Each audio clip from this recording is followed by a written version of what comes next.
Let's get some reaction now from Henrietta Bogopane Zulu. She's the Deputy Minister for People with Disabilities. Henrietta, Deputy Minister, thank you very much indeed for coming in this afternoon. Where is government's investigation into all of this? Firstly, I'm the Deputy Minister for Women, Children and People with Disabilities. I thought that's important. Government has not started the investigation, except that we've needed to first trace the company, and when we are done with the burial of Madiba, we'll be able to get into the bottom of what exactly happened. It surely does concern government, though, that complaints about this particular guy have been raised before. Well, as I stand here, I can confirm that the complaints was raised with our department for the first time yesterday. So I am not sure where the first complaints went, so I can't really stand and confirm that complaints were raised before when we have never received the complaints. He says he's schizophrenic. What's your response to that? I would not know his health profile, and I don't think that when interpreters are procured, that their health profiles makes part of the questions that are being asked. Surely, though, it's emerged since the memorial on Tuesday that security clearance must have been an issue, and he was standing right next to some pretty heady dignitaries, including, of course, our own president. I would not say whether he was security cleared or not, because that forms part of the investigation that Minister Chabane has promised will be conducted, and that has started, and the outcomes will then be shared with the nation then. It's shocked a lot of people, Deputy Minister, that someone who perhaps didn't have the right security clearance and clearly wasn't even qualified for the job was standing so close to the President. Is his past possible criminal record forming part of the investigation? As I indicated, that the investigation is on its way. The investigation will ask all the questions.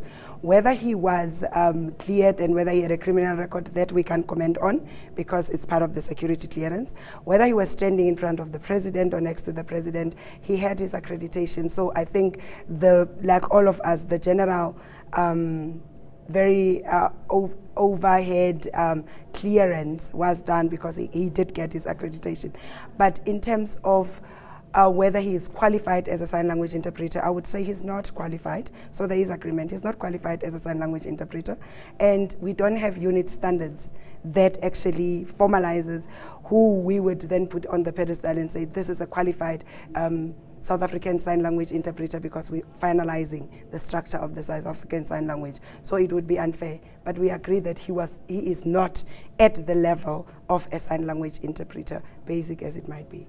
There's been an outrage from the deaf community in South Africa. What is government's statement to them? To deaf South Africans, we are saying that we can only apologize for those that did not understand either of the 3 sign language interpreters that we have provided, that we take away from this that sign language is not universal, and that in the future we need to improve the subtitling as well to give a privilege for those that don't understand certain signs that they be able to read. But that does not cover all the deaf community still, because majority of deaf adults, especially those in rural areas and those that are black, have not had the opportunity to go to school. So they don't have the time understand the sign language that's being used on television, neither are they able to read. So in that process, we continue as government tasked with the responsibility of how do we ensure that that community also accesses information.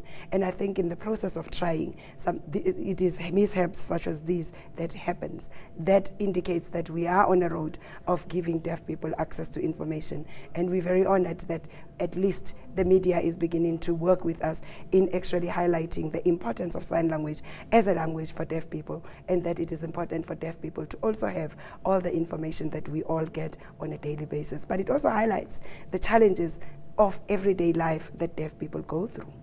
It's a real pity, isn't it, that this incident has overshadowed coverage of Nelson Mandela's memorial service? I don't think it's a pity. I think it reminds all of us the virtues that Mandela stood for, which was freedom for all.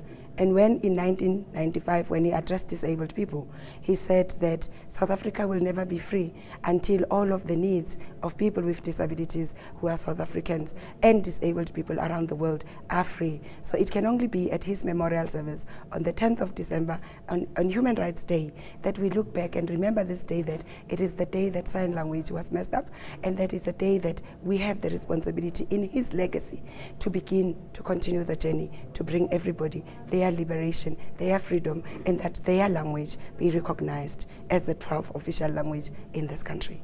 Henrietta Bogopane Zulu, the Deputy Minister for Women, Children and People with Disabilities, thank you very much indeed for your time.